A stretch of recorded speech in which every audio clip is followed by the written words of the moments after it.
Historical adventure চ্যানেলের পক্ষ থেকে আপনাদেরকে স্বাগত। তো আজকে আমি এসেছি মহানা জমিদার বাড়ি। আসলে মহানা জমিদার বাড়ি বললে অনেকে হয়তো চিনবে না, এটাকে পীরগাছা জমিদার বাড়ি অথবা পাকড়ামাথা জমিদার বাড়িও বলা হয়। এই জমিদার বাড়িটির মূল পরিচিতি হচ্ছে দেবী চৌধুরানী। দেবী চৌধুরানীর বিষয়ে আমরা আসলে অনেকে জানি, আবার অনেকেও জানি না। তো আজকের ব্লগ ভিডিওতে আমরা এই জমিদার বাড়ির কিছু রহস্য উদ্ঘাটন করতে চলেছি। এই যে পাকড়ামাথা হচ্ছে এটা বাজার, তো বাজার থেকে ডাইরেক্ট পশ্চিম দিকে একটু এসে অনেকে বলতেছে এটা পলাশের মোড়, এখানে ঢুকতে হয়।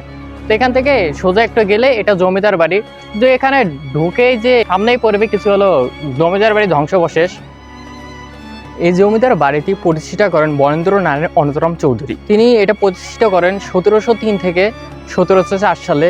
প্রথমে তিনি কোচবিহার জেলার একজন কর্মচারী ছিলেন।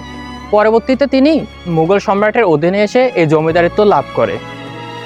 এটা জমিদার বাড়ির হচ্ছে এটা মন্দির। এখানে দুটো মন্দির আছে, একটা হচ্ছে ওই সাইডে আর একটা হচ্ছে এইটা। তো এইটা হচ্ছে জমিদার বাড়ির যে পিছন সাইড, এগুলো অনেক ধ্বংসাবশেষ আছে এখানে। আর এই গ্রামটির নাম হচ্ছে অনন্তরাম। মূলত এখানে যে প্রথম জমিদারি প্রতিষ্ঠা করেন বরেন্দ্র অনন্তরাম চৌধুরী, তার নামের সঙ্গে মিল রেখে এই গ্রামটির নামকরণ করা হয়েছে।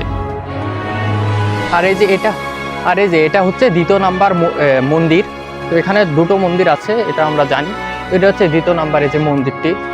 আর এই যে মূলত রাজবাড়ির যে প্রধান বাড়িটি হচ্ছে এটাই সেই বাড়িটি। আসলে এটা মন্দির কিনা বাড়ি সেটা আমরা সঠিকভাবে নিশ্চিত না। এখানে আমরা স্থানীয়দের সঙ্গে কথা বলে আমরা এটা জানতে পারবো।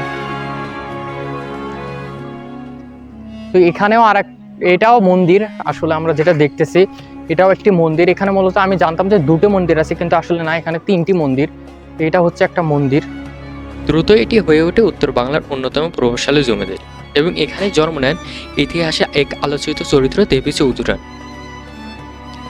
দেবী চৌধুরানীর জন্ম এক জমিদার পরিবারে। তার আসল নাম ছিল জয়দুর্গা দেবী। পিতা ছিলেন ব্রজকিশোর চৌধুরী এবং মাতা ছিলেন কাশেশ্বরী দেবী। তার বিয়ে হয়েছিল নরেন্দ্র নারায়ণ চৌধুরীর সাথে, কিন্তু স্বামীর মৃত্যুর পর জমিদারি হাতে নেন তিনি এবং ব্রিটিশদের বিরুদ্ধে বিদ্রোহে জড়িয়ে পড়েন। এ সময় তিনি যুক্ত হন বিখ্যাত সন্ন্যাসী বিদ্রোহের সাথে, যা 1760-এর দশকে বাংলার বিভিন্ন অঞ্চলে ছড়িয়ে পড়ে।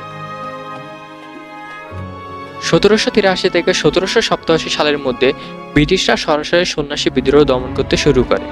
দেবী চৌধুরানী ও তার অনুগামীরা এই রাজবাড়ি থেকে যুদ্ধ পরিচালনা করতেন।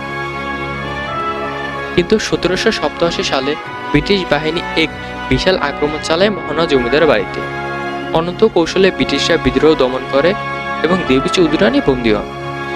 এই বাড়িটি ধ্বংস করা হয়, সম্পত্তি বাজেয়াপ্ত করা হয় এবং একসময় গর্বিত জমিদারে পরিণত হয় শুধুই স্মৃতিসৌধে।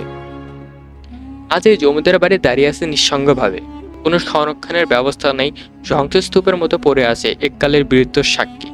দেবী চৌধুরীর নাম বইয়ের পাতায় রয়ে গেছে, কিন্তু তার যুদ্ধক্ষেত্র রয়ে গেছে অবহেলিত। ইতিহাস আমাদের শেখায় যে সংগ্রাম কখনো বৃথা যায় না। এই রাজবাড়িটি হয়তো এখন ধ্বংস হয়ে গেছে, কিন্তু দেবী চৌধুরীর নাম আজও বেঁচে আছে। তো আজকের ভিডিওটা এই পর্যন্ত। দেখা হবে পরবর্তী আরেকটি ভিডিওতে। হিস্টোরিক্যাল অ্যাডভেঞ্চার চ্যানেলের পাশেই থাকবেন।